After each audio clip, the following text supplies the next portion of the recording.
تفتكري ليه بنبوظ العلاقة أول ما تبقى هادية؟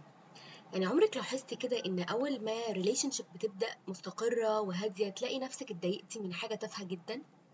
رسالة اتأخرت for example، رد حسيتي إنه بارد، أو فجأة بقيتي بتقفشي على حاجة، أي حاجة حتى لو مش غلط، وممكن تفتحي في خناقة أصلا ما تستاهلش. لو ده حصل معاكي قبل كده فخلينا نفكر نفسنا الأول إنك مش شخصية صعبة، وإنتي مش دراماتيك، وإن الموضوع بعيد عن كل البعد عن إن انتي في حاجة مشكلة نفسية عندك. يا مساء الخير في بودكاست لك الساعة 7 مع نور كل تلات وخميس. تخيلي بقى إن مخك ساعات كتير قوي بيعتبر إن الهدوء ده فيه خطر فيه. يعني احنا اتعودنا نعيش وسط توتر لدرجة إن السلام بقى يحسسنا إن في حاجة غلط. فخلينا كده نتكلم أكتر إن ليه الهدوء بيضايقنا.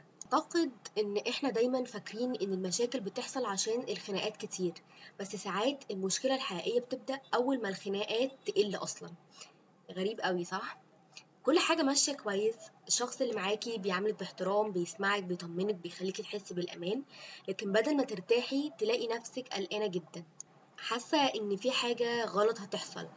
أكن عقلك بيقولك مستحيل السعادة دي تكمل، أو أكيد هيتغير بشكل ما، أو هو نفسه هيتغير. أكيد في حاجة مستخبية، في حاجة ساس في الموضوع. فأكنك غصب عنك مستنية المصيبة تحصل، حتى لو مفيش أي دليل إنها جاية. جسمك بيبقى مشدود وقلبك مستني كارثة، ومع الوقت بدل ما مخك بيطمن بيبدأ يدور على مشكلة، ولو ملقاش هيخلق له مشكلة. مش لأنك بتحبي المشاكل، لأ خالص، لكن لأن المشاكل بقت حاجة مألوفة جدا، وحاجة انت متعودة عليها، وحاجة انت عارفاها.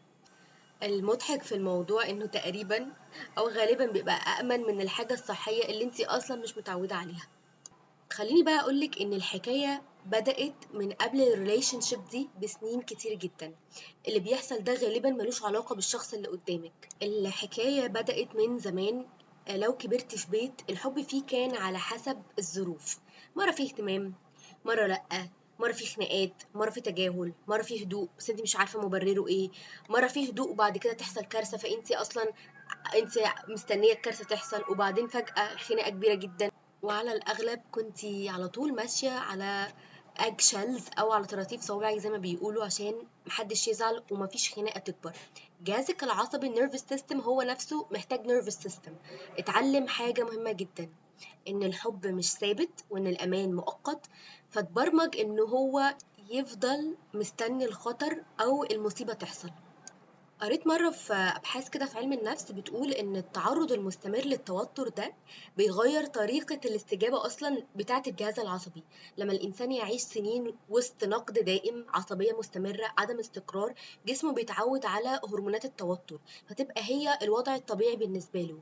لما الحياة بقى تهدى والهدوء بيحسسه بالملل أو الخوف على الأرجح، لأن في الماضي أو زمان السكوت كان بيجي قبل الخناقة على طول. تفتكري انت ازاي بقى بتبوظي العلاقة دي او الريليشن شيب دي من غير ما تحسي؟ الموضوع نادرا بيبدأ بخناقة كبيرة، على فكرة بالعكس، الموضوع بيبدأ بحاجات صغيرة جدا. بتبدأي تلاحظي عيوب عمرها ما ضايقتك أصلا. تبقي باردة في كلامك، تردي متأخر، تبعدي، تختبريه، تسأليه أسئلة انت عارفة إجاباتها، زي مثلا انت لسه بتحبني، انت متأكد ان انت مبسوط معايا، أو تفتحي موضوع أصلا مش هو المشكلة الحقيقية، أكنك مستنية أي حاجة عشان تقولي أهو شفت أهو أنت أصلا كنت عايز تسيبني، أنت أصلا مش بتحبني، أنا كنت عارفة إنك هتمشي وتسيبني.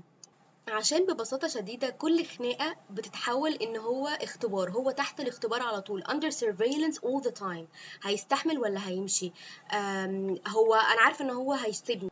خوفنا من إن هو يسيبنا هو اللي بيخلينا نتصرف بطريقة ممكن فعلا تخليه يبعد، مش لأننا عايزين نخسره، لكن لأن جزء جوانا مقتنع إن النهاية جاية، فبيحاول يسبقنا عشان لما العلاقة تنتهي يحس إن هو كان مسيطر بدل ما يحس إنه اترفض.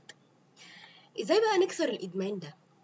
أول حاجة لازم نعرفها إن دي مش شخصيتك، دي طريقة مخك اتعلم بيها يحميكي، وأي حاجة اتعلمها يقدر يتعلم غيرها.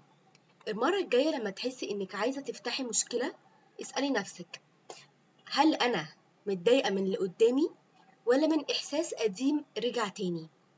السؤال ده لوحده بيعمل فرق كبير بعديها لازم جسمك يهدى قبل ما تردي، تاخدي to breathe in and out. اخرجي تمشي شوية، اكتبي ايه اللي مخوفك فعلا. كتير من الخناقات ما بتبقاش بسبب الرسالة ولا المكالمة ولا التأخير، بتبقى بسبب ان جهازك النيرفس سيستم بتاعك بيقول انا مش متعود ان انا اثق في الهدوء ده، اكيد في مصيبة. ولو تقدري اتكلمي عن خوفك بدل ما تعيشهوله. قولي مثلا عارفة ان كل حاجة بينا ماشية كويس، بس ساعات ده بيخوفني من غير سبب. الكلام ده انا عارفة ان هو محتاج حد courageous جدا ومحتاج شجاعة، لكن الشجاعة دي بتقرب الناس من بعض، اما الخناقات فنادرا جدا ما بتعمل كده. انا عارفة ان صعب، بس حاولي تتعلمي ان السلام مش معناه ان في مصيبة جاية. التعافي مش انك تلاقي الشخص المثالي، ولا ان انت اصلا هتبقي مثالية. التعافي انك تعرفي تعيشي جوه علاقة صحية. في البداية الهدوء هيحسسك بالغرابة، ممكن حتى تحسي انه ممل، وده طبيعي جدا على فكرة. انت مش مفتقدة ان انت تبقى في excitement في حياتك، انت بس لأول مرة بتجربي الأمان، وده انت مش متعودة عليه. مع الوقت الهدوء هيبطل يخوفك. على فكرة لما كانوا بيقولوا he gives me butterflies ان هو بيخلي my stomach فيها butterflies، دي indication غلط جدا. الامان او العلاقة مش المفروض ان هي give you butterflies وان هي تخلي جسمك متوتر، بالعكس تماما. ال excitement دي مش هي دي العلاقة.